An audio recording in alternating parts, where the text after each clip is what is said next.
கட்சியில இருந்து வெளியேற போவது நீங்க தான் அப்படின்னு சொல்லிட்டு சில ஊடகங்கள், குறிப்பாக தமிழ் தேசிய ஊடகங்கள் உங்கள் பெயரை குறிப்பிட்டு இந்த மாதிரியான விஷயங்களை பரப்பி கொண்டிருக்காங்க. நீங்க நாம் தமிழர் கட்சியில இருந்து வெளியேறுவதற்கான வேலை எதனா பாக்குறீங்களா? அந்த சூழல் ஏதாவது உங்களுக்கு ஏதாவது நெருக்கடி இருக்காங்கன்னு? சிவசங்கரனுக்கு ஆதரவா யாருமே குரல் கொடுக்காதீங்க, நத்தம் சிவசங்கரன் கட்சி விட்டு போறாரு அப்படின்னு எல்லா வகையான பரப்புரை செஞ்சாங்க. நான் சிறையில இருந்து வந்து உங்களை எதுக்காக குறி வச்சு இந்த மாதிரியான அவதூறுகளை பரப்புறாங்க? தேர்தலே சீட்டு கொடுக்க நிறைய பேர் வேலை பார்த்தாங்க. ஆனா அதையும் மீறி அண்ணன் சீட்டு கொடுத்தாரு. அந்த பொதுக்கூட்டத்துல சில வேட்பாளர் அறிவிச்சாரு. அந்த பொதுக்கூட்டத்துல என்னை வேட்பாளர் அறிவிக்கணும்னு சொல்லிட்டு என்னையே திருநெல்வேலிக்கு வர வச்சு அண்ணன் வந்து அண்ணனுடைய அறையில வச்சு பேசினாங்க. நான் அதுக்கு சம்மதிக்கிறேன். மாறாக நான் வைக்கக்கூடிய ஒன்னே ஒண்ணு, நான் இப்பவே தாமதம் நான் நினைக்கிறேன். எப்ப வந்து இசைகிசிப்பையா அவருடைய பதவியை ராஜினாமா செஞ்சாரோ அன்னைக்கே நம்ம வேலையை ஆரம்பிச்சிருக்கோம். கட்சியை விட்டு விலகி இருக்காங்க இல்லையா? இப்போ ரீசெண்டாக பல பேர் விலகி இருக்காங்க. அந்த அதிருப்தியாளர்கள் அவங்கெல்லாம் சேர்ந்து கட்சியில் ஏற்கனவே அதிருப்தியாளர்களாக இருக்கிறாங்க இல்லையா, அவங்களெல்லாம் ஒன்று சேர்க்கக்கூடிய வேலைகளில் ஈடுபட்டுக்கிட்டு இருக்காங்களா? அப்படி ஏதாவது ஒரு அப்ரோச் உங்களுக்கு வந்ததா? ஃபோன் கால் மூலியமாகவோ எது மூலியமாகவோ? வரும்.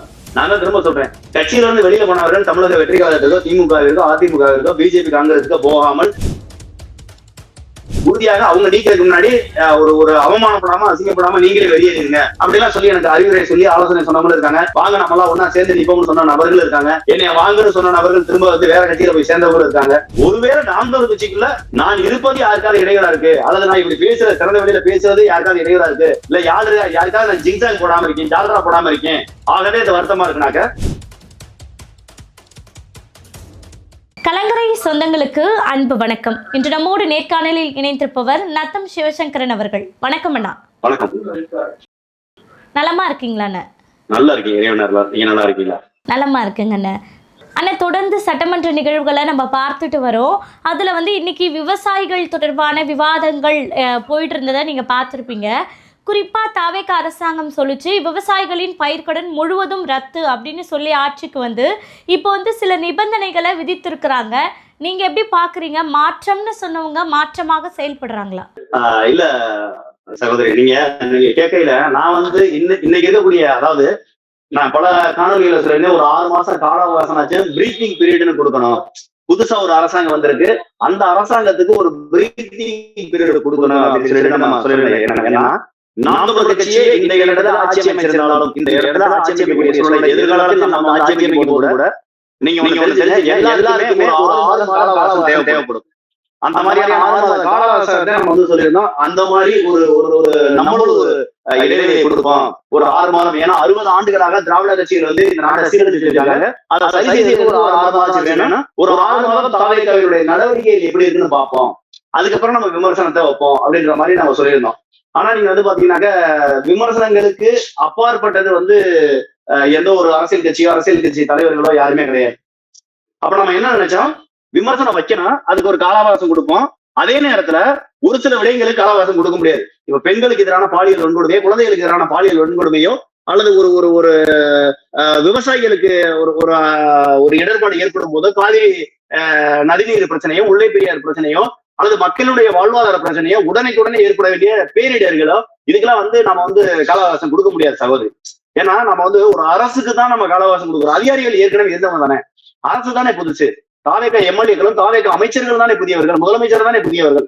ஏற்கனவே இருக்கக்கூடிய அதிகாரிகள் அப்படியே தானே இருக்காங்க. அப்ப அவங்களுடைய ஏற்கனவே இருந்த ஒரு புரோட்டோகாலை தான் அவங்க ஃபாலோ பண்ண போறாங்க. ஏற்கனவே என்ன திட்டமிடலாம் தீட்டி வச்சிருந்தாங்களோ அதைத்தான் செயல்படுத்த போறாங்க.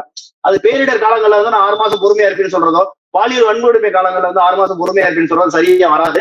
அதே மாதிரிதான் நாம வந்து இந்த சட்டப்பேரவை நிகழ்வுகளையும் நாம வந்து பாக்குறோம். நீங்க 2 கட்சிக்குமான வித்தியாசம் இல்லைன்னு நிறைய பேர் விமர்சிக்கிறாங்க. திமுகவுக்கும் தாவேகாவுக்கும் வித்தியாசம் இல்லைன்னு நானும் ஒரு பார்வையில் அப்படிதான் பாக்குறேன். இந்த வெற்றி பெறுவதற்காக ஜெயிக்கணுங்கிறதுக்காக ஒரு போலியான வாக்குறுதிகளை கொடுத்துட்டாங்களோ திமுக என்ன பண்ணாங்க தெரியுமா? அப்போதைக்கு 2020 கடைசி 21 ஆரம்ப காலகட்டத்துல இருந்த நிதிநிலை அறிக்கையில அவங்களுக்கு தெரியும். இப்ப தாவேகாவோட தெரியாம வாக்குறுதி கொடுத்தோம்னு சொல்றாங்க. அவங்களுக்கு திமுகவுக்கு நல்லாவே தெரியும். ஏன்னா அவங்க தொடர்ச்சியாக 60 ஆண்டு காலமாக இங்க இருக்கக்கூடிய ஆட்சியில பங்கெடுத்த ஒரு கட்சி. அப்போ அவருக்கு சீனியர் மோஸ்ட் எம்எல்ஏ எம்பி அவங்களுக்கு நல்லாவே தெரியும் தமிழ்நாட்டினுடைய நிதி நிலைமை என்ன, இந்தியாவினுடைய நிதி நிலைமை என்ன, பொருளாதார வரவு செலவு என்ன, எல்லாமே அவங்களுக்கு தெரியும். அப்ப அந்த மாதிரி காலகட்டத்துல திமுக எப்படி 1000 ரூபாய் அனைத்து மகளிருக்கும் 1000 ரூபாய்ன்னு சொல்லிட்டு அதற்கு பிறகு தகுதி வாய்ந்தவர்கள் மாத்துறாங்களா? ஏன்னா பட்ஜெட் கட்டுப்படி ஆகல, அவ்வளவு கொடுக்க முடியாது. அப்ப என்ன செய்யணும், அவங்க சொன்ன வாக்குறுதியில் நிறைவேற்றணும். அதே நேரத்தில் அந்த பட்ஜெட்டுக்குள்ளே வரணுங்கிறக்காக உடனே தகுதி வாய்ந்த பெண்கள்னாங்க, இலவச பேருந்துனாங்க. அப்புறம் இலவச பேருந்து என்ன சொல்றாங்க, இல்ல ஒயிட் கலர் போர்டுக்கு மட்டும் தான் இலவச பேருந்துனாங்க. புரியுதுங்களா? அப்ப நிறைய பேருந்துகளை வந்து தாழ்தள சொகுசு பேருந்துகள், அது வேற வகையான உயர் ரக பேருந்துகள் மாதிரியான பதாகைகளை வச்சுட்டு அந்த ரோஸ் கலர் வண்ணம் அடிச்ச, அதாவது இளசிவப்பு கலர் ஒரு வண்ணங்களை மட்டும் கொடுத்து அந்த பேருந்துகள் மட்டும் தான் இலவசமாக. அப்ப நான் என்ன சொல்ல வர்றேன், திமுகவிற்கும் தாவேற்காவிற்கும் எந்த இடத்துல வித்தியாசம் இல்லைன்னு நான் பாக்குறேன்னா, போலியான வாக்குறுதிகளை கொடுக்கறது, அந்த போலியான வாக்குறுதிகளை நிறைவேற்ற முடியாம அதற்கான நிதிநிலை பத்தாம வேற வழி இல்லாம அந்த போலியான வாக்குறுதிகளை வேற வழி இல்லாம அரைகுறையமா நிறைவேற்றுறது, இது மாதிரிதான் இவங்க செய்யறாங்கன்னு நான் பாக்குறேன். அந்த வகையில தான் இப்ப இருக்கக்கூடிய சட்டப்பேரவையில இவங்க அறிவிச்சதையும் பாக்குறேன். நம்மளுக்கு தேவை தீர்வு சகோதரி. நான் என்ன கேட்கிறேன், குறைந்தபட்ச தீர்வையாச்சும் ஏற்படுத்துங்கிறேன். நீங்க 1 லட்சம் தார்பாய் வாங்குறதுக்கு பதில பாதி தார்பாய் வாங்கிட்டு பாதியாச்சும் நீங்க கட்டடங்களை கட்டலாம்.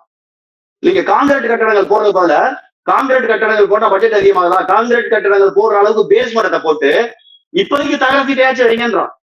உங்களுக்கான பேஸ் மட்டம் அடித்தளத்தை காங்கிரீட் சுவர் போடுறதுக்கு அளவுக்கு அடித்தளத்தை தயார் செய்யுங்க. அதுக்கப்புறம் கொஞ்சம் கொஞ்சமா ரெடி பண்ணுங்க. நாங்க அதைத்தான் சொல்றோம். நீங்க வெறுமன தார்பாய் வாங்கின தார்பாய் இதைத்தானே திமுக செஞ்சாங்க. திமுக என்னவெல்லாம் செஞ்சாங்களோ அதை புதிய பேரை தெரியுங்க, பேரை மட்டும் மாத்துறீங்க. திமுக சொல்றாங்க எங்களுடைய நல்ல திட்டங்களுக்கு எல்லாம் பேரை மாத்துறீங்க. நாங்க சொல்றோம் திமுக செய்த அழிவு திட்டங்களுக்கும் நீங்க அதே மாதிரியான பேர்களை மட்டும் மாத்துறீங்க. நாங்க சொல்றோம் திமுக எப்படி தார்பாயை மாத்துறாங்களோ, தார்பாயை மட்டும் வாங்கினாங்களோ, அதே மாதிரி நெல் மூட்டைகளை பாதுகாக்க நீங்களும் ஒரு சேமிப்பு கிடங்கு அமைப்பதற்கு பதிலாக தார்பாயை வாங்குறீங்க. இது தீர்வு இல்ல. இல்ல, இந்த தார்பாய் மூலமா கொள்ளையடிக்கக்கூடிய வேலைகள் அதிகரிக்குது இல்ல அரசாங்கத்துக்கு இடையில. இல்ல சகோதரி, இது பொதுவாகவே வந்து நீங்க பாத்தீங்கன்னா அதிகாரிகள் வந்து இதுல வந்து நிறைய வந்து மாற்றங்களை கொண்டு வர்றதுக்கு முயற்சி செய்யணும். இவங்க புதியவர்களா இருந்தால் கூட தார்பாய் வாங்குவதற்கு எவ்வளவு தொகை செலவிடும், அதற்கான மொத்த நிதி எவ்வளவு, ஒரு தகர சீட்டிலேயே நாம வந்து நெல் சேமிப்பு கிடங்கு, நான் திரும்ப சொல்லிட்டேன், பேஸ் மட்டும் நீங்க ஸ்ட்ராங்கா போடுங்க. காங்கிரீட் பில்டிங் கட்டுறதுக்கு தகுந்த மாதிரி பேஸ் மட்டத்தை போடுங்க. அதற்கு பிறகு தகர சீட்டுகளை வச்சு அடைங்க. அடுத்த ஆண்டு கொஞ்சம் கொஞ்சமா தகர சீட்டை புறாக்கி பில்டிங்கா மாத்துறதுக்கான ஏற்பாடுகளை செய்யுங்க. இது நம்ம ஊர்ல செய்வாங்க பாத்தீங்களா? நம்ம ஊர்ல கிராமப்புறங்கள்ல வீடு வாசல் இல்லாதவங்க, நான் சொல்றது ஒரு சின்ன ஒப்பீடு தான், இது சரியான அதற்கான ஒப்பீடு இல்லை. ஆனாலும் நான் சொல்றது அந்த காலகட்டங்கள்ல என்ன செய்வாங்கன்னா வீடு கட்டுறதுக்கு எல்லாமே தயார் செஞ்சிருவாங்க. காங்கிரீட் பேஸ் மட்டும் எல்லாமே போட்டு கொண்டு வராங்க. ஒரு அதுக்கான பில்லர் எல்லாம் போட்டு காங்கிரீட் வீடு கட்டுறதுக்கு இன்னும் கொஞ்சம் பட்ஜெட் தேவைன்னா அதுக்கு முன்னாடி அஸ்படா சீட்டை போட்டு குடியிருப்பாங்க மக்கள். பிறகு கொஞ்சம் கொஞ்சம் பணம் வர பண்ண வர கொஞ்சம் கொஞ்சமா அந்த கன்ஸ்ட்ரக்ஷன் ஒர்க்கை பார்ப்பாங்க. இதை நம்ம ஒரு சின்ன சின்ன கட்டிடங்கள் சொல்றோம். இதே மாதிரி நெல் சேமிப்பு கூட கிடங்குக்கு நம்ம செய்ய முடியும் சகோதரி. இது மாதிரியான ஆக்கப்பூர்வமான செயல்களை செஞ்சா நல்லா இருக்கும். அவங்க எல்லாமே தற்காலிகத்துக்கான தீர்வா பாக்குறாங்க. தார்பாய் எவ்வளவு நாள் தாக்கு பிடிக்கும், தார்பாய் எவ்வளவு நாள் தாக்கு பிடிக்கும், அதுதான் திரும்ப சொல்றேன். அதுதான் சகோதரி சொல்றேன். இந்த ஊழலை அடுத்த கட்டத்துக்கு கொண்டு போறவங்க யாருன்னா அதிகாரிகள். இத தமிழக முதலமைச்சர் மாண்புமிகு விஜய் அவர்கள் புரிஞ்சுக்கிட்டு இதற்கான ஒரு ஒரு ஒரு ஒரு வாய்ப்பே இல்லாம அவங்க செய்யணும். புரியுதுங்களா? நான் என்ன யோசிக்கிறேன் சகோதரி, உண்மையிலேயே அண்ணன் விஜய் அவர்கள் சிந்தனை உள்ளவரா, ஆக்கப்பூர்வமான செயல்களை செய்யக்கூடியவரா, அவருக்கு தொலைநோக்கு பார்வை இருக்கா, உண்மையிலேயே அவர் திறமையானவரா, இல்ல என்னன்னு தெரியல. அவர் சட்டசபையில் உட்கார்ந்துதான் பார்க்கும்போது உண்மையிலேயே நம்மளுக்கு வேதனையா இருக்கு. சட்டசபை நிகழ்வுகளை பார்க்கும்போது நான் என்ன நினைக்கிறேன் சகோதரி, நீங்க மத்ததெல்லாம் கூட பழகத்துங்க, தமிழ் மொழி பேசுறதே தப்பா பேசுறீங்களே, தமிழ் மொழி வாசிக்கிறதே தப்பா பேசுறீங்களே. அதுல இன்னைக்கு நேரில் எடுத்து பாருங்க, அவர் வில்சன் அவர்கள் வந்து ரொம்ப கோவப்படுறாரு. வில்சன் அவர்கள் வந்து ரொம்ப கோவப்படுறாரு. இந்த மாதிரி வந்து என்னுடைய மொழியே அப்படித்தான், என்னுடைய பேச்சே அப்படித்தான், நான் யாருக்காக மாத்திக்கிற மாட்டேன், எனக்கு கிறிஸ்டியானிட்டி நிறைய சொல்லிக் கொடுத்துருக்க தேவை, என்னுடைய கணிப்பு சரியா இருந்தா இன்னைக்கு வந்து திரு வில்சன் அவர்கள், நிதித்துறை அமைச்சர் திரு வில்சன் அவர்கள் பேசின ஒரு பேச்சுக்கள் என்பது மிகப்பெரிய ஒரு அதிர்வலையை தமிழ்நாட்டில் உருவாக்கும் என்று நான் நினைக்கிறேன். ஏன்னா அந்த பேச்சுக்கு இப்பதான் கொஞ்ச நேரத்துக்கு முன்னாடி இதுல பார்க்க வேண்டிய சூழ்நிலை, ஒரு வாய்ப்பு ஏற்பட்டுச்சு, டிவியில நான் பார்த்தேன்.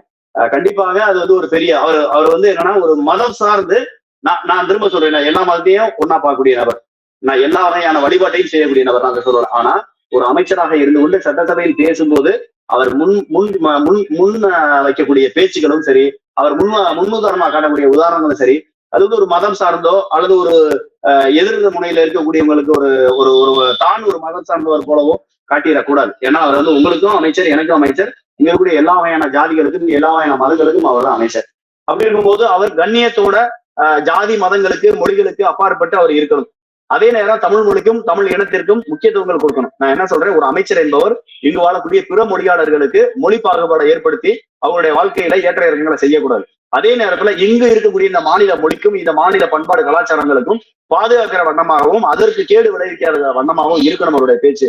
அப்படிங்கிறது என்னுடைய கருத்துக்கள். சட்டசபை நிகழ்வுகளை பார்க்கும்போது கத்துக்குட்டியா இருக்கிற தப்பு இல்ல, திமிர்த்தனமா இருக்கிற தப்பான்னு நான் பாக்குறேன். எல்லா பேருமே ரொம்ப மண்டகனமா திமிரா நாங்க அப்படிதான் அப்படின்ற மாதிரியும் அவர்கள் பேசுறதெல்லாம் பாத்தீங்கன்னாக்க ரொம்ப ஒரு தலக்கணத்தோடு இருக்கிற மாதிரி எனக்கு தோணுது. தமிழக வெற்றி கழகம் ஒண்ணு மட்டும் தெரிஞ்சுங்க, இந்த சட்டமன்றம் உங்களை விட அதிகமான பெரும்பான்மையான வெற்றிகளை எல்லாம் பார்த்தது. உங்களை விட தலக்கணம் மிக்க ரொம்ப திமிரா பேசினவங்க எல்லாம் அதே சட்டசபையில பேசிட்டு அந்த சட்டசபைக்கே வர முடியாம போன காலகட்டங்கள், தோத்து போய் இருந்த காலகட்டங்களும் இருக்கக்கூடிய சூழ்நிலைகளை எல்லாருமே நம்ம பார்த்திருக்கோம். ஆக நாங்க வைக்கக்கூடிய ஒரே ஒரு கருத்து என்னன்னா, நாங்க உங்கள்ட்ட வேண்டுகோளா வைக்கிறது, தயவு செய்து உங்களுடைய தலக்கணத்தோட இருக்காதீங்க. இது நிரந்தரம் அல்ல. இது எந்த நேரத்துல வேணாலும் எப்படி வேணாலும் மாறக்கூடிய இது இருக்கு. மக்கள் இதற்கான ஒரு எதிர்விளைவுகளை கொடுத்துடக்கூடாது அப்படின்னு நாங்க பாக்குறோம். ரொம்ப கவனமா நீங்க செயல்பட்டா நல்லா இருக்கு சட்டசபையில. ஆனா இன்னொன்னு பாத்தீங்கன்னா, இப்ப சட்டமன்றத்துல திமுக நீங்க இதை செஞ்சுங்க, எங்களை மட்டும் இப்படி குறை சொல்றீங்க அப்படின்ற மாதிரி ஒரு வெறுப்பு அரசியலை செய்யக்கூடிய வகையில பாக்குறாங்க. அவங்க பேசுறாங்க, அது MRK பன்னீர்செல்வம் பேசுறாரு, சாமி அமைச்சர் அப்படின்றாரு. அறநிலையத்துறை அமைச்சரும் கூட அவரால் உச்சரிக்க முடியல.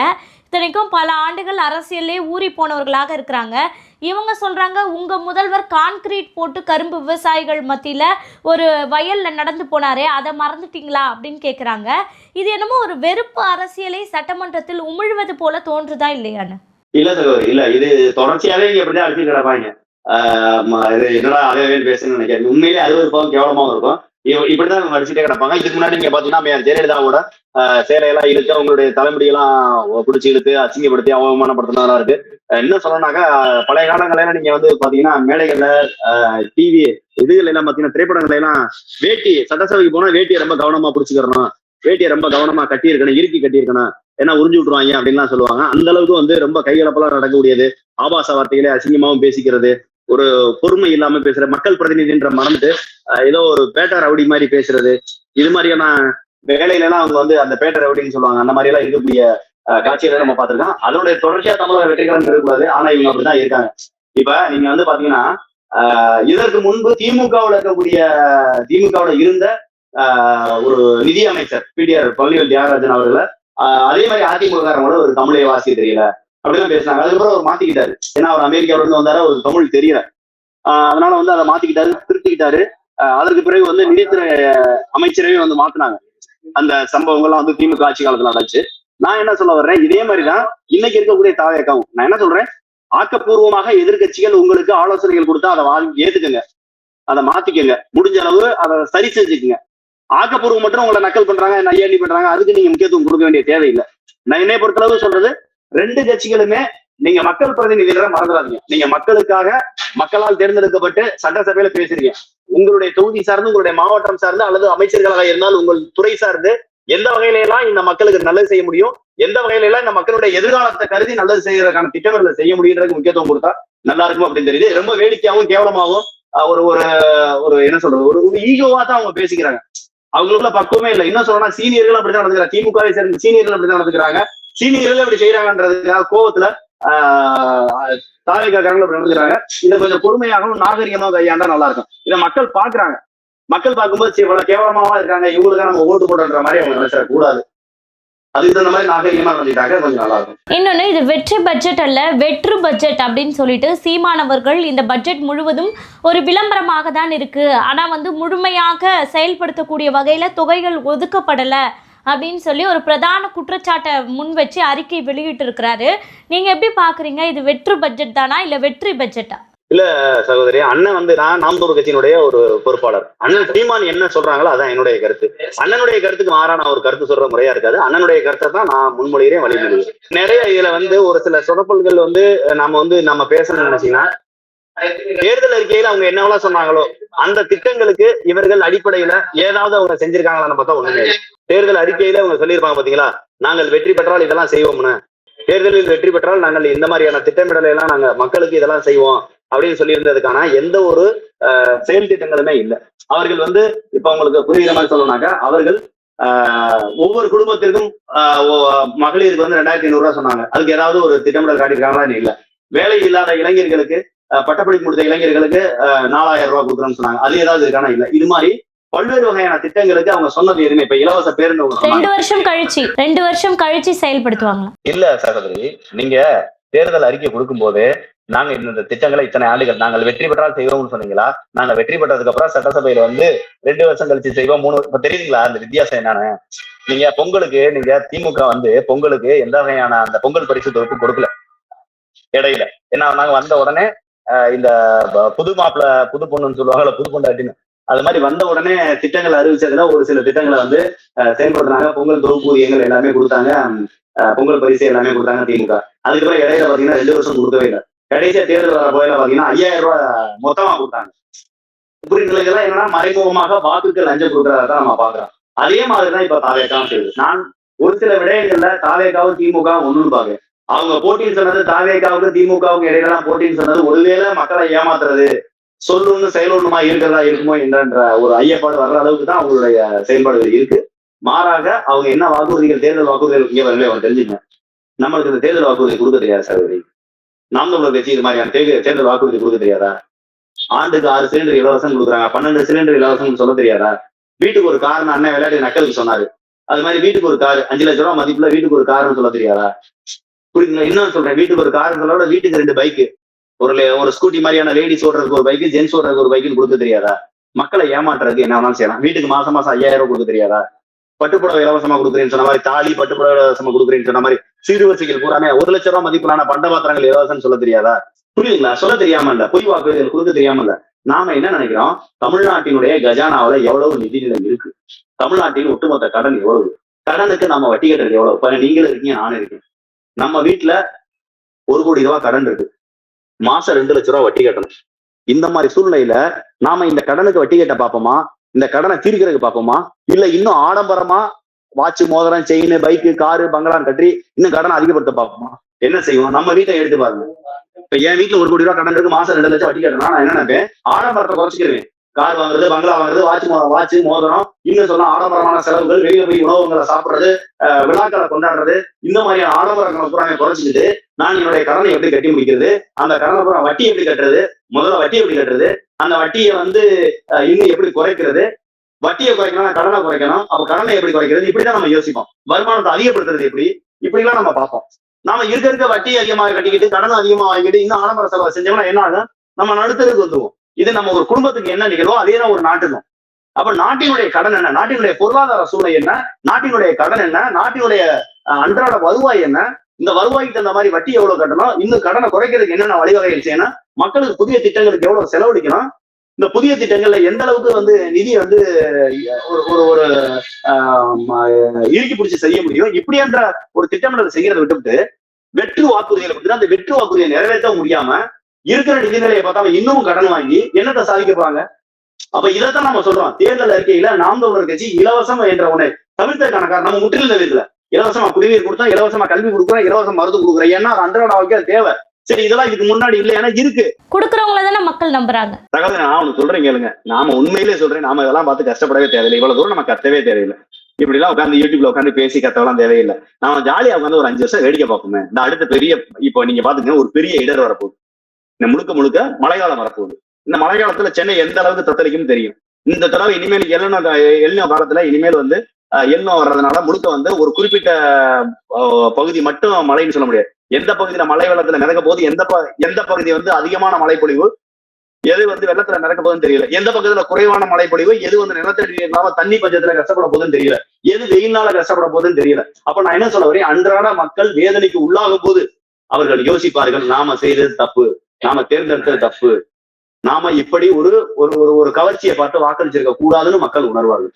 நான் இப்பவும் சொல்றது, அண்ணன் சீமான் வந்து இப்ப பத்திரிகையாளர் தவிர்த்துட்டு போவாரு பாத்தீங்களா. முதல்ல பத்திரிகையாளர்ல போய் எந்த விமான நிலையத்துல, சென்னையில விமான நிலையத்துல ஏறுவாரு, கோவையில இறங்குவாரு, விமான நிலையத்துல ஏற போகும்போதும் ஒரு பத்திரிகையாளர் சந்திப்பு நடத்துவாரு, கோவையில போய் இறங்கின உடனே ஒரு பத்திரிகையாளர் சந்திப்பு நடத்துவாரு, என்ன கேள்வி கேட்டான்னு பதில் சொல்லுவாரு, வேற ஏதாவது கேள்வி இருக்கான்னு கேட்டு கிளம்புவார். மத்த அரசியல் கட்சி தலைவர்கள்லாம் பேசிக்கிட்டு இருக்கும் போதே பாதியிலே கிளம்பிடுவாரு. அவங்களுக்கு பிடிக்காத கேள்வி வந்தா, பதில் சொல்ல முடியாத கேள்விகள் வந்தா, அல்லது வந்து பத்திரிகையாளர்கள் வந்து சரியான ஒரு கிடுக்குப்பிடி கேள்வி கேட்டா அதுக்கு பதில் சொல்ல முடியாம போயிடுவாங்க. ஆனா சீமானன் வேற ஏதாவது கேள்வி இருக்கான்னு கேட்கிற அளவுக்கு திருப்திகரமா பத்திரிகையாளர்கள் கேள்வி கேட்டு முடிக்கிற வரைக்கும் பதில்களை சொல்லுவார். ஏன்னா அந்த அளவிற்கு மக்கள் மீது ஒரு நன்மதிப்பும் மக்கள் மீது ஒரு அக்கறையும் இருந்த ஒரு தலைவராக அண்ணன் சீமான் இருந்தார். ஆனா இன்னைக்கு நீங்க வந்து பாத்தீங்கன்னாக்க பத்திரிகையாளரை தவிர்த்துட்டு அண்ணன் போறாருன்னா அது காரணம் இந்த ஊடகங்கள் தான் இந்த மாற்றம்ன்ற பேர்ல பேமெண்ட்டை வாங்கிக்கிட்டு முழுவதுமாக இந்த மக்களை ஏமாற்றியவர்கள். மக்கள் ஒரு பக்கம் ஏமாந்துன்ற உணராம திரும்ப திரும்ப வாக்களிச்சிட்டாங்க, பரவாயில்ல. ஆனால் அதை தாண்டி இந்த ஊடகங்கள் அதற்கு எந்த அளவுக்கு பேக்கேஜ்ன்ற பேர்ல ஒரு கேவலமான செயல்களை செஞ்சாங்கன்னு நம்ம பார்க்கிறோம். முழுக்க இந்தியாவினுடைய 4வது தூணாக இருக்க வேண்டிய ஊடகம் என்பது வியாபாரமாக மாறி போனதை நாம் இந்த தேர்தலிலே கண்கூடாக பார்த்தோம். அப்ப அப்படி இருக்கும்போது அந்த ஊடகத்தை அண்ணன் தவிர்த்து போறாரு. இதே மாதிரி நான் என்னன்னு சொல்றேன், மக்கள் படுற கஷ்டத்தை படுறோம். நாம் முடிஞ்ச அளவு வேடிக்கை பார்க்க வேண்டாம், முடிஞ்ச அளவு பேசாம அமைதியா இருந்து, ரொம்ப கண்ணீர் இருக்கிற இடத்துல நீங்க அஜித்குமார் கொலை வழக்கு போய் பாருங்க. நம்ம எவ்வளவு ஆர்ப்பாட்டம் பண்ணோம், போராட்டம் பண்ணோம், எவ்வளவு மக்கள்கிட்ட விழிப்புணர்வு கொடுத்தோம். அந்த தொகுதியில போய் பாருங்க யாரும் ஜெயிச்சிருக்காங்க. நாம் தவிர ஜெயிக்கல. எத்தனை செவிலியர்கள் போராட்டம், எத்தனை ஆசிரியர்கள் போராட்டம், எத்தனை அங்கன்வாடி பணியாளர்கள் போராட்டம், எவ்வளவு ஓட்டுநர்கள், அரசு ஊழியர்கள், எவ்வளவு பேருடைய போராட்டம், மாணவருடைய போராட்டம், எல்லா இடத்துலையும் நம்ம போனோமா இல்லையா? நம்ம நாம் தமிழர் கட்சி கலந்து கொள்ளாத ஒரு ஆர்ப்பாட்டம், ஒரு போராட்டத்தை சொல்லுங்க. இதனால நம்ம பெற்ற நன்மை என்ன, பெற்ற பயன் என்ன? நான் அதிகமான எது சொல்லல, ஒரு பெர்சன்டேஜ் ஆச்சும் நம்மளுடைய வாக்குகளுக்காச்சும் உயர்ந்திருக்கலாம், ஆனா அது கூட குறைஞ்சிருக்கு. அப்படின்னா என்னன்னா, இந்த மக்கள் நம்மளை ஒரு போராடுறதுக்கான ஒரு கருவியா மட்டும் தான் பாக்குறாங்க. அப்படி இருக்கும்போது நம்ம கொஞ்ச நாள் அமைதியா இருந்தாக்க நம்ம வேடிக்கை பார்க்க முடியாது. ஆனாலும் கூட கொஞ்சமாச்சும் அமைதியா இருக்க பழகணும். மக்கள் ஒரு கஷ்டப்படுறாங்கன்னா உடனே நம்ம துளி பிடிச்சிட்டு போயிடறோம், உடனே பொங்கி எழுந்துடுறோம். இந்த பொங்குறதுலாம் கொஞ்சம் குறைச்சிக்கிட்டு மக்கள் கொஞ்ச நாள் பொங்கட்டும். மக்கள் பொங்குனாத்தே ஆளுங்கட்சி எதிராக கேள்வி கேட்பாங்க, மக்கள் பொங்குனாத்தே எதிர்கட்சி எதிராக கேள்வி கேட்பாங்க. மக்கள் பொங்கும் போது, பாதிக்கப்படும் போதுதான் ஆளுங்கட்சி எதிர்கட்சியும் செய்த நன்மைகள் என்ன, தீன்மைகள் என்ன ஒப்பிட்டு பார்ப்பாங்க. அப்பதான் நாம் தமிழர் கட்சியுடைய அருமை என்னன்னு மக்களுக்கு தெரிய வரும். அதுலேயும் அமைதி காத்தா நல்லா இருக்குங்கிறது என்னுடைய கருத்து.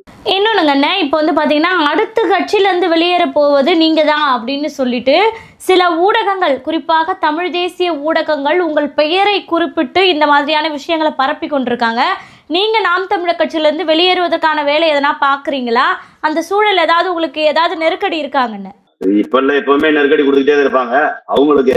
அம்மா 2022 சிறைக்கு போயிட்டு வந்தேன். சிறைக்கு போயிட்டு வந்த உடனே சிவசங்கரன் சிறையை விட்டு வெளியில வந்த உடனே திமுகவுக்கு போயிடுவாரு. ஆகவே சிவசங்கரனுக்கு ஆதரவா யாரும் பதிவு போடாதீங்க, சிவசங்கரனுக்கு ஆதரவா யாருமே குரல் கொடுக்காதீங்க, நத்தம் சிவசங்கரன் கட்சி விட்டு போறாரு அப்படின்னு எல்லா வகையான பரப்புரை செஞ்சாங்க.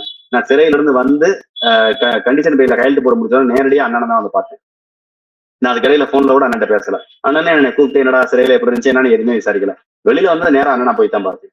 இப்பவும் அதான் சொல்றேன், நான் அவ்வளவு சீக்கிரம் கட்சியில இருந்து வெளியேறக்கூடிய ஆள் கிடையாது.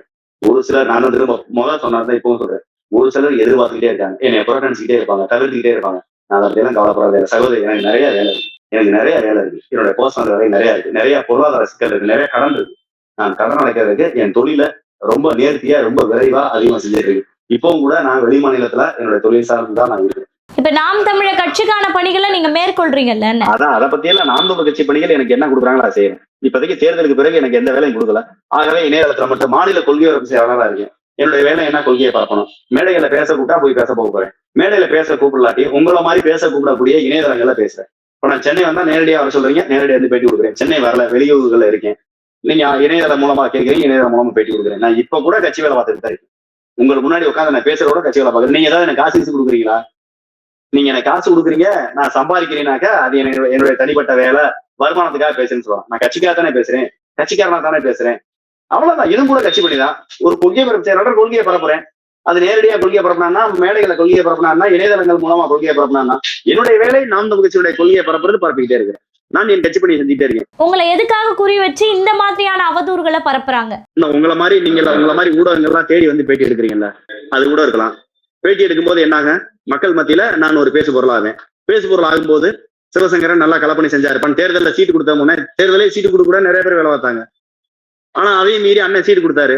நான் தேர்தலில் போய் கலப்பணி செஞ்சேன். உங்களுக்கே தெரியும், என்னால முடிஞ்ச அளவு கடின உழைப்பு கொடுத்தேன். அது எந்த அளவுக்கு மக்கள்கிட்ட போய் சென்றடைஞ்சுன்னு தெரியும். இங்க ஒவ்வொரு தொகுதியிலையும் ஒவ்வொருத்தால் கலப்பணி செஞ்சா நீங்க பாக்குறீங்க. எது பெயரளவுல ஒரு வீடியோ 2 வீடியோக்காக போய் பேசுறாங்கன்னு தெரியும். யாரு காலையில இருந்து மாலை முடிய, இரவு முடிய, நள்ளிரவு முடிய, ராப்பகலா உழைக்கிறது அப்படிங்கிறது மக்களுக்கு தெரியும். தேர்தல் ஆணையம் கொடுக்கப்பட்ட காலை 6 மணில இருந்து இரவு 10 மணி வரைக்கும் பிரச்சாரம் செஞ்சுக்கிட்டே இருந்த வேட்பாளர்களை நானும் ஒருத்தன். எத்தனை பேர் செஞ்சாலும் தெரியாது, நானும் ஒருத்தனா நான் கருதுறேன். நான் என்ன மாதிரியான களப்பணிகளை செஞ்சுக்கிறது உங்களை மாதிரியான நாட்களுக்கு தெரியும். உங்க ஊடகத்துல இருந்து தம்பி கார்த்திக் நேரடியாக என்னுடைய தொகுதியில வந்து 2 நாட்கள் என் கூடவே இருந்தாலும் அவருக்கு தெரியும் எந்த அளவுல களப்பணிகள் செஞ்சோம். அதனால என்னுடைய களப்பணியில, என்னுடைய உழைப்புல நான் எந்த வகையிலையும் குறை வைக்கவே இல்லை. உயிரை கொடுத்து உழைச்சி, உயிர் கொடுத்து வேலை பார்த்ததுல எந்த வகையான குறையும் வைக்கல. இப்பவும் அதே மாதிரிதான் வேலை பார்க்கிறேன். அண்ணன் எந்த வேலைகளை கொடுத்தாலும் அதை திறம்பட செய்து முடிப்பேன். அவர் வேலை சொன்னா செய்யறதுக்கு காத்துட்டு இருக்கேன். அது வரைக்கும் அவர் எனக்கு கொடுத்த வேலை தான் இந்த மாநில கொள்கை செயலாளர். இந்த கொள்கையில பரப்புறதான் அவர் கொடுத்த எனக்கு வேலை, அதை நான் செஞ்சுக்கிட்டே இருக்கேன். யாராவது ஒருத்தர் நான் கட்சி விட்டு போவேன்னு எதிர்பார்த்தால் அவர்களுடைய எண்ணம் பலிக்காது. வீணாவில் ஏமாந்து போவானா, வேற ஏதாவது பண்ணுங்க, வேற ஏதாவது நான் உங்களுக்கு இருக்கிறது கஷ்டமா இருந்தா கட்சி விட்டு வேணா நீக்கி விடுங்க. இன்னொரு காரணம் என்ன சொல்றாங்கன்னா, அம்பாசமுத்திரத்துல சீமான் அவர்கள் இப்ப இடைத்தேர்தலில் போட்டியிடுவது சிவசங்கரன் அவர்களுக்கு ஒரு மன வருத்தத்தை கொடுக்கிறது அப்படின்றாங்க. அப்படியா, இல்லை நீங்க தேர்தல் வேலையை பாக்குறீங்க அப்படின்னு எங்க ஊடகம் சார்ந்த சிலர் வந்து சொல்லிக்கிட்டு இருக்காங்க. எது உண்மைன்னு மக்களுக்கு தெளிவுபடுத்த முடியுமா? நீங்க ஒண்ணு தெரிஞ்சுங்க, நான் அம்பாசமுத்திர தொகுதியில வேட்பாளரை அறிவிக்கிறதுக்கு ஒரு பொதுக்கூட்டத்துல என்னைய வர சொல்லியிருந்தாங்க. ஒரு பொதுக்கூட்டத்துல வச்சு வேட்பாளர் அறிவிக்கிறது எப்பதான் எனக்கு தெரிஞ்சது ஜனவரி மாதத்தினுடைய ஆரம்ப காலகட்ட பகுதியா இருக்கும்னு நினைக்கிறேன். இல்ல அது ஜனவரி மாதத்துல ஒரு பகுதியா இருக்கும்னு நினைக்கிறேன். என்னுடைய கணிப்பு சரியா இருந்தா, என்னுடைய நினைவுகள் சரியா இருந்தாக்க சேதுங்கநல்லூர் அப்படிங்கிற ஒரு ஊர்ல ஒரு பொதுக்கூட்டம் நடந்துச்சு. சேதுங்கநல்லூர் அப்படிங்கிற ஊர்ல வீரமங்கை வேலுநாச்சியாருக்காக ஒரு பொதுக்கூட்டம் நடத்தினோம். அந்த பொதுக்கூட்டத்துல சில வேட்பாளர் அண்ணன் அறிவிச்சாரு. அந்த பொதுக்கூட்டத்துல என்னை வேட்பாளர் அறிவிக்கணும்னு சொல்லிட்டு என்னையே திருநெல்வேலிக்கு வர வச்சு அண்ணன் வந்து அண்ணனுடைய அறையில வச்சு பேசினாங்க. நான் அதுக்கு சம்மதிக்கல. அதற்கு பிறகுதான் அந்த கூட்டத்துல என்னை அறிவிக்காம விட்டாங்க. அதற்கு பிறகும் என்னை கன்வின்ஸ் பண்ணி தான் திரும்ப வந்து அம்பாசமுத்திரத்துல அறிவிச்சாங்க. அதுக்கப்புறம் தான் போய் நான் வேலையில ஆரம்பிச்சு மனப்பூர்வமா வேலையில பார்த்தேன். ஏன் நான் அதை வந்து அப்பவும் சொல்லுவாங்க, ஒரு வேணுக்குனே வேட்பாளர் அடிக்கலையா அப்படிலாம் இல்ல. எனக்கு தூரம் கொஞ்சம் கஷ்டமா இருந்துச்சு. நத்தம்ங்கிறது என்னுடைய சொந்த ஊர். என்னுடைய குடும்பத்தோட இருந்து நான் கட்சி பணிகளை செய்ய முடியும். அங்க இங்க இருந்து வந்து நான் திருநெல்வேலிக்கு போகும்போது, அம்பாசமுத்திரத்துக்கு போகும்போது என் குடும்பத்தை நான் வந்து பராமரிக்க முடியாத சூழ்நிலை இருக்கும். எனக்கு அப்பா அம்மா கிடையாது. நான் என் மனைவி, என் குழந்தைகளை நான் தான் பராமரிக்கணும். அப்படி இருக்கும்போது நான் வந்து என்னுடைய மனைவியவோ அல்லது நத்தத்துல படிக்கக்கூடிய என்னுடைய குழந்தையவோ நத்தத்துல விட்டுட்டு நான் அம்பாசமுத்திரத்துல போய் தங்கி கட்சி பணி செய்ய முடியாது. ஆகவே அது எனக்கு அசௌகரியமா இருக்கும்னா என்னால அது முடியாதுன்னு அப்படின்னு. அதுக்கப்புறம் அண்ணன் சொன்னாரு, குழந்தையோட அம்மா எங்கடா இருக்காங்க, அவங்கள்ட்ட சொல்லி அவங்கள பாத்துக்கிற சொல்றான். நான் வேற வழி இல்லாம என்னுடைய பசங்களை, நத்தத்துல படிச்சுக்கிற இருந்த பசங்களை அலங்காநல்லூருக்கு அரைப்பரீட்சைக்கு மேல, அதாவது அரையாண்டு தேர்வுகளுக்கு பின்னாடி பள்ளிக்கூடம் மாத்துறது எவ்வளவு கஷ்டம் உங்களுக்கு தெரியும். என்னுடைய பிள்ளைகளை அரையாண்டு தேர்வுக்கு பிறகு அலங்காநல்லூர்ல பள்ளிக்கூடங்களை மாத்திட்டு, என் மனைவியுடைய சொந்த ஊர் அலங்காநல்லூர், அதனால அவங்க வீட்லயே தங்க வச்சு அங்கேயே படிக்க வச்சுட்டு எல்லாத்தையும் மாத்தி சேர்த்துட்டு பள்ளிகளை எல்லாம் மாத்தி விட்டு அவங்களுடைய இருப்பிடங்களை எல்லாம் மாத்தி கொடுத்துட்டு அதுக்கப்புறம் தான் நான் அம்பாசமுத்திரம் போவேன். நீங்க ஒண்ணு தெரிஞ்சுக்க, நான் விரும்பி அம்பாசமுத்திரத்தை போய் கேட்டு வாங்கி எனக்கு அம்பாசமுத்திரத்துல நிப்பின்னு சண்டை போட்டு வாங்கினேன் கிடையாது. எனக்கான சூழ்நிலை எப்படி 2026 பொது தேர்தல் இருந்துச்சோ அதே மாதிரிதான் 2026 இந்த தேர்தல் வந்தாலும் எனக்கு போட்டியிட வாய்ப்பு கொடுத்தாலும் மீண்டும் கஷ்டப்பட்டாலும் பரவாயில்லன்னு மீண்டும் போய் போட்டிடுவேன். இல்ல சீமானை போட்டியிடறதுனால ரொம்ப சந்தோஷம். நான் என் குடும்பத்தோட நத்தத்தோட இருந்து என்னுடைய கட்சி பணிகளையும் என்னுடைய தொழில்களையும் கவனிப்பேன். எனக்கு அதை பத்தி கவலையில சகோதரி. போட்டி போட்டு அண்ணனோட போட்டி போட்டு கட்சியில தேர்தல்ல போட்டியிடணுங்கிறது என்னுடைய நோக்கம் அல்ல. மாறாக இன்னொன்னு, கட்சியினுடைய தலைவர் அண்ணன், கட்சியினுடைய தலைமையா இருக்கக்கூடிய நபர் என்ன நினைக்கிறாரோ என்ன விரும்புகிறாரோ அதை அவர் செய்யணும். அதுக்கு இடையூறா நான் இருக்கக்கூடாது. அவருக்கு போட்டி நான் கிடையாது. நான் திமுக, அதிமுக, பிஜேபி, காங்கிரஸ், தாவேக இதுகளுக்கு தான் நான் போட்டியை தவிர நாம் தமிழர் கட்சிக்குள்ள சீமானனுக்கு போட்டி நான் கிடையாது. அது தேவையில்லாம வதந்திகளை பரப்பிக்கிட்டு இருக்காங்க. அப்படி ஒண்ணு கிடையவே கிடையாது. 100 விழுக்காடு சீமானன் அந்த தொகுதியில் போட்டியிடுவதால் எனக்கு எந்த வகையான மனக்குறையும் கிடையாது. மாறாக நான் வைக்கக்கூடிய ஒண்ணு அண்ணன் நிறைய ஹார்ட் ஒர்க் பண்ணணும், நிறைய கடின உழைப்பு கொடுக்கணும், நிறைய திண்ணை பிரச்சாரங்களை செய்யணும். நாம இப்போ இருந்தே வேலை செய்யணும். நாம இப்பவே தாமதம் நான் நினைக்கிறேன். எப்ப வந்து இசையா அவருடைய பதவியை ராஜினாமா செஞ்சாரோ அன்னைக்கே நம்ம வேலையை ஆரம்பிச்சிருக்கணும். இப்பவும் நம்ம ரொம்ப தாமதப்படுத்துறோம். நீங்க வேட்பாளர்னு சொல்லி அங்க வேலையெல்லாம் ஆரம்பிச்சிருக்காங்க. ஆனால் அந்த வேலைகள் இன்னும் துரிதப்படுத்தப்படணும். திண்ணை பிரச்சாரங்கள் செய்யணும், தினசரி பிரச்சாரங்கள் செய்யணும். தினசரி தேர்தல் காலகட்டத்தில் நாம எந்த அளவிற்கு வேகமாக, மிக விரைவாக, துரிதமாக பிரச்சாரங்களை செய்தோமோ அந்த அளவிற்கு மிக வேகமாக பிரச்சாரங்களை இப்ப வந்து செய்வதற்கான வேலைகளை நம்ம செஞ்சா சரியா இருக்கும். நான் அண்ணனுக்கு போட்டி அல்ல, அண்ணன் எனக்கு போட்டி அல்ல. நான் அண்ணனால் வளர்க்கப்பட்ட ஒரு நபர். அவர் கட்சியில இருக்கக்கூடிய ஒன் ஆஃப் த கேண்டிடேட். அவர் அந்த கட்சியினுடைய தலைமை பீடம். அதனால அவர் என்ன சொல்றாரோ அத்தனை செய்யும். அவருக்கு நான் போட்டி அல்ல. ஒருவேளை அண்ணன் வந்து வேற தொகுதியில என்னை போட்டியிட சொன்னா போட்டிடுறேன். சகோதரி இன்னொன்னு சொல்றேன், என்னுடைய கணிப்பு சரியா இருந்தா நத்தத்திலேயே இடைத்தேர்தல் வரும். இன்னைக்கு இருக்க அரசியல் சூழ்நிலையில எல்லாம் பாத்தீங்கன்னா சீமான் அண்ணன் அம்பாசமுத்திரத்துல போட்டியிடும் போது நத்தத்திலையும் இடைத்தேர்தல் வருவதற்கான சூழ்நிலை தான் இன்னைக்கு இருக்கு. ஏன்னா ஐயா நத்த விஸ்வநாதன் அவர்களும் சரி, அல்லது அவங்களுடைய அந்த கட்சியினுடைய உள்கட்சி பிரச்சனையும் சரி, மீண்டும் வந்து ஒரு பூதகரமா இருக்கு. மீண்டும் அந்த இடைத்தேர்தலுக்கான ஒரு பாதையை நோக்கி தான் நத்தம் தொகுதியும் கூட போயிட்டு இருக்குன்றதா என்னுடைய பார்வை. அதனால வந்து அண்ணனுக்கு போட்டி நான் கிடையாது. அண்ணன் வேலை செய்ய கூப்பிட்டா கண்டிப்பா நான் அம்பாசமுத்திரத்துல இருந்து வேலை செய்யும். அண்ணன் எனக்கு படியில கொடுத்து இப்பவே போடா அம்பாசமுத்திரத்துல நான் தானே போட்டிடுறேன், நீ போடா, நீ தேர்தலை போட்டியிடும் போது எப்படி வேலை செஞ்சு அப்படி போய் வேலை செய்தான் அவர் சொல்லிட்டாருன்னா உடனே நான் போய் வேலை செய்ய தயாரா இருக்கு. மீண்டும் ஒரு 4 மாசம் விடுமுறை எடுத்து கூட என்னுடைய தொழில்களை எல்லாம் கூட மாத்தி வேற ஆட்கள் கையில ஒப்படைச்சு கூட நான் திரும்ப கூட போய் பாத்துக்கிறேன். நான் அங்கிருந்தே கூட தொழில்களை கூட கவனிச்சுக்கிறேன். அதை பத்தி எனக்கு கவலை இல்லை. அண்ணன் எனக்கு போட்டி கிடையாது. அண்ணனால் வளர்க்கப்பட்டவன் நான். அண்ணனுக்கு எதிராக போறதுங்கிறது முறையா இருக்காது. அதை ஒருபோதும் செய்ய மாட்டேன். அதே மாதிரி நான் கட்சியை விட்டு போக மாட்டேன். அப்படி யாராவது கனவு வேண்டினா நீங்களே ஏமாத்து போய் தயவு செஞ்சு அதை விட்டுருங்க. ஒருவேளை அப்படி நான் இருக்கிறது உங்களுக்கு ஒரு ரொம்ப கஷ்டமா இருக்கு, நீங்க ரொம்ப பவர்ஃபுல்லான ஆள்னா என்னை கட்சியை விட்டு நீக்கி விடுங்க, அதுக்கு நான் சந்தோஷமா ஏற்றுக்கிறேன். கண்டிப்பாங்கண்ணே. இன்னொரு விஷயம் வந்து பார்த்தீங்கன்னா, இப்போ கட்சியை விட்டு விலகி இருக்காங்க இல்லையா? இப்போ ரீசெண்டாக பல பேர் விலகி இருக்காங்க. அந்த அதிருப்தியாளர்கள் அவங்கெல்லாம் சேர்ந்து கட்சியில் ஏற்கனவே அதிருப்தியாளர்களாக இருக்கிறாங்க இல்லையா? அவங்களெல்லாம் ஒன்று சேர்க்கக்கூடிய வேலைகளில் ஈடுபட்டுக்கிட்டு இருக்காங்களா?